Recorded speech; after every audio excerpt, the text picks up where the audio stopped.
अब आज की वीडियो में हम देखेंगे कि हम स्ट्रिंग की लेंथ किस तरह से कैलकुलेट कर सकते हैं without using built in function. Previous video में हमने देखा था कि हम बिल्ट इन फंक्शन जो कि क्या होता है strlen, उसका यूज करके हम किस तरह से किसी भी स्ट्रिंग की लेंथ को चेक कर सकते हैं। ठीक है, इसके बारे में हमने अच्छी तरह से बहुत सारे क्वेश्चंस भी देखे थे, लेकिन आज हम देखेंगे कि हम खुद इस तरह का फंक्शन कैसे बना सकते हैं।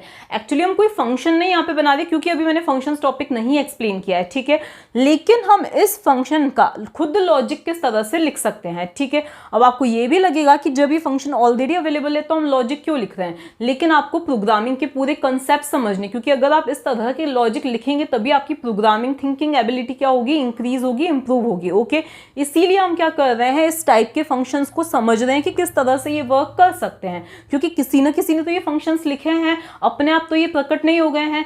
तो इसीलिए हमें भी उसी लेवल का प्रोग्रामर बनना है, तो हमें भी देखना है कि क्या हम इस तरह के फंक्शंस खुद लिख सकते हैं। ठीक है, तो आज के वीडियो में अगर आपने प्रीवियस वीडियो नहीं देखा हो कि अलग अलग केसेस में क्या आउटपुट आ रहा है, तो पहले आप प्लीज उस वीडियो को देख लीजिए। अगर आपका बेसिक क्लियर नहीं है कि स्ट्रिंग को किस तरह से मेमोरी मिलती है, अगर हम अलग अलग स्ट्रिंग्स देते हैं तो किस तरह से वो असाइन होती है, ये सारी चीजें क्लियर नहीं है, तो पहले प्लीज आप बेसिक वीडियोस को देख लीजिए। ठीक है, उसके बाद आप देखिए इस वीडियो को, तो ही आपको ये वीडियो इजी लगेगा। ओके, तो हमें कुल मिला के क्या करनी है, कोई सी भी स्ट्रिंग, चाहे हम यूजर से पूछ रहे हैं चाहे हम खुद इनिशियलाइज कर रहे हैं स्ट्रिंग को, हमें क्या करना है, उस स्ट्रिंग का आउटपुट सही आना चाहिए। अब माइंड में हमें क्या चीजें रखनी है कि कोई सी भी स्ट्रिंग, सपोज हम इस तरह से ये भूमि असाइन कर रहे हैं, स्ट्रिंग में इनिशियलाइज कर रहे हैं, तो क्या होने वाला है, जीरोथ लोकेशन पे क्या आएगा, B, then H, then O, then O, then M, then I आएगा, और यहाँ पर क्या आ जाएगा, नल कैरेक्टर आ जाएगा। और जैसा कि मैंने आपको बताया था कि नल कैरेक्टर, जब हम लेंथ कैलकुलेट कर रहे हैं तो नल कैरेक्टर को कंसिडर नहीं किया जाता है, उस लेंथ में कैलकुलेट नहीं किया जाता है। अगर आप कोई स्ट्रिंग इस तरह से दे रहे हो, हाई स्पेस 5, मतलब आपने स्पेस भी दिया है, एच, फिर यहाँ पे आई, फिर आपने स्पेस दिया है, क्या दिया है, स्पेस दिया है, तो इस स्पेस के करस्पॉन्डिंग जो भी आज की वैल्यू होती है वो यहाँ स्टोर हो जाती है। तो अभी मैं ओनली स्पेस लिख रही हूँ, फिर आपने दिया है एफ, देन दिया है आई दिया है। ठीक है, तो इसके बाद में क्या आ जाएगा, नल कैरेक्टर आ जाएगा। तो इसकी लेंथ क्या आनी चाहिए, 1 2 3 4 5, क्योंकि लेंथ में स्पेस भी काउंट होना चाहिए। ठीक है, तो अब ये सारी चीजें अगर आपके माइंड में क्लियर है तो हम आगे बढ़ते हैं। ठीक है, तो हमें ध्यान क्या रखना है कि जब तक हमें नल कैरेक्टर नहीं मिलता है तब तक हमें लेंथ को क्या करते जाना है, काउंट कैलकुलेट करते जाना है। ठीक है, जैसे ही नल कैरेक्टर मिला वैसे ही हमें क्या करना है, रुक जाना है। यही लॉजिक हमें माइंड में रखना है। तो सबसे पहले हम एग्जांपल देखते हैं कि हमने क्या किया है, आई और एल नाम के दो इंटीजर्स डिक्लेयर किए हैं, और फिर हमने क्या किया है, एल को 0 से इनिशियलाइज कर दिया, एल के अंदर 0 असाइन कर दिया है। ओके, क्योंकि हम स्टार्टिंग में अज्यूम कर रहे हैं कि स्ट्रिंग की लेंथ क्या है, 0 है। ओके, इसके बाद में हमने क्या किया है, एक स्ट्रिंग ली है, भले ही उसकी साइज 20 दी है, लेकिन उसके अंदर असाइन हमने क्या किया है, भूमि असाइन किया है। तो आपको पता ही है कि अगर हम इस तरह से इनिशियलाइजेशन करते हैं तो कुछ इस तरह से स्ट्रिंग में वैल्यू क्या हो जाएगी, स्टोर हो जाएगी, और अपने आप यहाँ पे नल कैरेक्टर क्या हो जाएगा, अपेंड हो जाएगा, हमें खुद को देने की जरूरत नहीं है। ओके, इसके बाद में हम आते हैं यहाँ पर अब हमें करना क्या है, एक एक करके क्या करना है, लेंथ की वैल्यू को इंक्रीमेंट, मतलब हमें लेंथ इस स्ट्रिंग के हर एक कैरेक्टर्स को स्कैन करते जाना है। कब तक स्कैन करना है, जब तक हमें नल कैरेक्टर नहीं मिल जाता है। ओके, इसीलिए हमने क्या लिखा है, S, while S I is not equal to 0।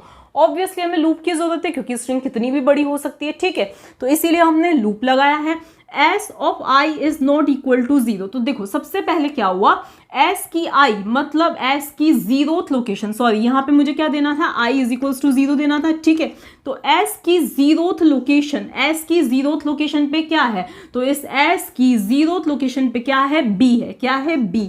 अब ये स्टेटमेंट क्या कह रहा है, ये क्या है, नॉट ऑपरेटर है। ठीक है, तो ये स्टेटमेंट क्या कह रहा है, B is not equal to, ये क्या है, नल कैरेक्टर है। तो ये स्टेटमेंट कह रहा है B is not equal to null character. तो ये स्टेटमेंट सही कह रहा है या गलत कह रहा है, ये स्टेटमेंट बोलना चाह रहा है कि बी जो होता है वो नल कैरेक्टर के इक्वल नहीं होता है। तो ये सही बोल रहा है, तो कंडीशन क्या हो गई है, ट्रू हो गई है। कंडीशन ट्रू है मतलब हम अंदर आएंगे और हम एल और आई दोनों को क्या करेंगे, इंक्रीमेंट करेंगे। तो एल की वैल्यू क्या हो गई है, 1 हो गई है, आई की वैल्यू भी क्या हो गई है, 1 हो गई है। इंक्रीमेंट करने का रीजन क्या है, हमें अभी तक जो स्ट्रिंग की लेंथ मिली है वो क्या मिली है, 1 मिली है। ठीक है, आई की वैल्यू 1 मतलब अब हमें फर्स्ट वाली लोकेशन को क्या करना है, स्कैन करना है, देखना है कि वहां पे क्या है। फिर हम ऊपर आएंगे, अब एस की ith location that is S की फर्स्ट लोकेशन पे क्या है, एच है। अगेन ये स्टेटमेंट सही बोल रहा है या गलत बोल रहा है? तो ये स्टेटमेंट अगेन क्या बोल रहा है? सही बोल रहा है। ये स्टेटमेंट क्या बोलना चाह रहा है कि एच जो है वो नल कैरेक्टर के इक्वल नहीं है, तो सही बात है। तो हम कहाँ आएंगे? कंडीशन ट्रू है तो हम अंदर आएंगे और फिर हम क्या करेंगे? L और I दोनों को इंक्रीमेंट करेंगे। तो L की वैल्यू हो गई 2, I की वैल्यू भी क्या हो गई? 2 हो गई। ठीक है, यहाँ तक का मतलब क्या है कि अभी तक हमें लेंथ क्या मिली है? 2 मिली है और I की वैल्यू हमें क्या है? 2 है। मतलब हमें सेकंड कैरेक्टर को स्कैन करना है। तो अब अगर हम देखें, देखो अब यहाँ पे लूप की एंडिंग हो रही है, तो फिर हम ऊपर जाएंगे तो फिर से अब चेक किया जाएगा कि ith लोकेशन पे क्या है। तो ith that is second location पे क्या है? O है।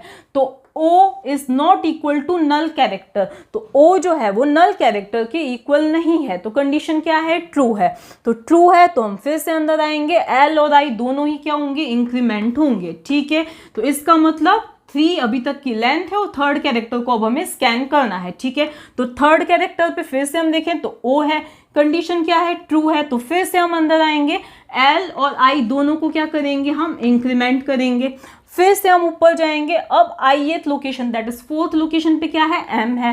तो M है तो M जो है वो नल कैरेक्टर के इक्वल नहीं है। मतलब हम फिर से अंदर आएंगे, मतलब कंडीशन ट्रू हो रही है। फिर से हम अंदर आएंगे, L की वैल्यू भी इंक्रीमेंट होके 5 हो जाएगी, I की वैल्यू भी क्या हो जाएगी? 5 हो जाएगी। हम फिर से ऊपर जाएंगे और फिफ्थ लोकेशन पे क्या है? I है। I is not equal to null character, condition क्या हो रही है? ट्रू हो रही है।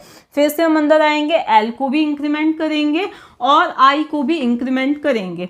अब हम सिक्स्थ लोकेशन पे अगर हम देखें तो सिक्स्थ लोकेशन पे क्या है? नल कैरेक्टर है। अब यहाँ ध्यान देना, सिक्स्थ लोकेशन पे है नल कैरेक्टर। अब ये स्टेटमेंट क्या बोल रहा है? Null character is not equal to null character. इस स्टेटमेंट के कहने का मतलब ये है कि नल कैरेक्टर के इक्वल नहीं है, लेकिन अब ये गलत बोल रहा है। अब कंडीशन क्या हो जाएगी? फॉल्स, क्योंकि ये कहना चाहता है null character is not equal to null character, जबकि दोनों इक्वल ही तो हैं।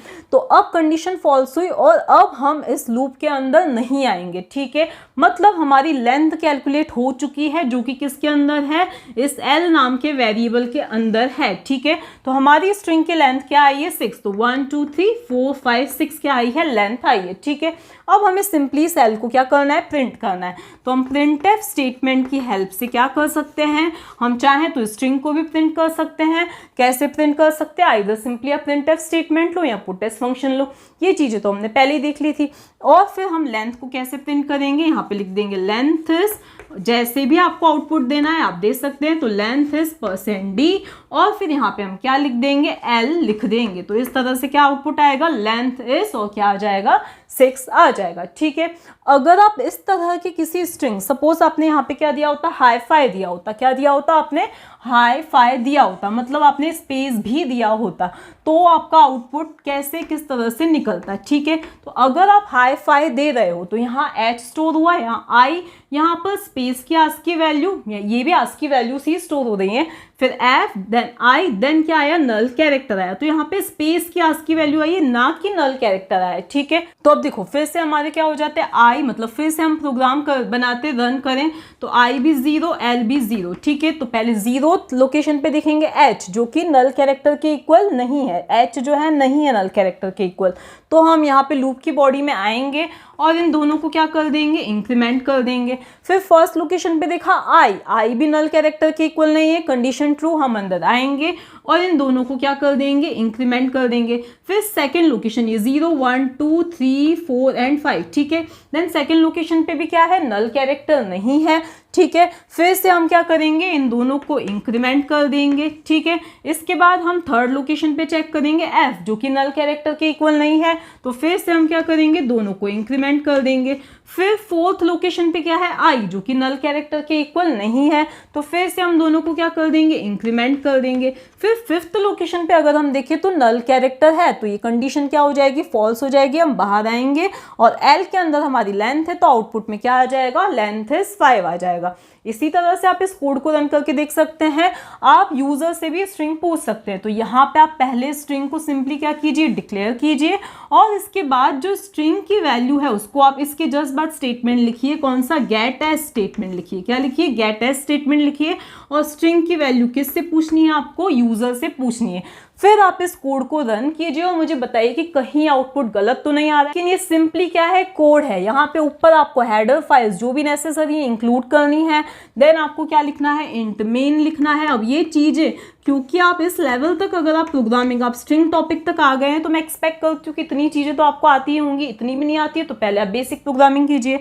इसके बाद आपको क्या करना है, रिटर्न 0। और प्रोग्राम में छोटे मोटे चेंजेस आपको आने ही चाहिए कि हम अगर ऐसा कुछ आउटपुट चाहते हैं, लेंथ ऑफ दिस स्ट्रिंग मतलब पूरी स्ट्रिंग भी साथ में प्रिंट होनी चाहिए, तो आप किस तरह से चेंजेस कर सकते हो, एटलीस्ट इतना तो अब आपको आना ही चाहिए। तो ये सारी चीजें आपके लिए होमवर्क है, आप यूजर से इनपुट लीजिए और फिर देखिए कि किस केस में क्या आउटपुट आ रहा है।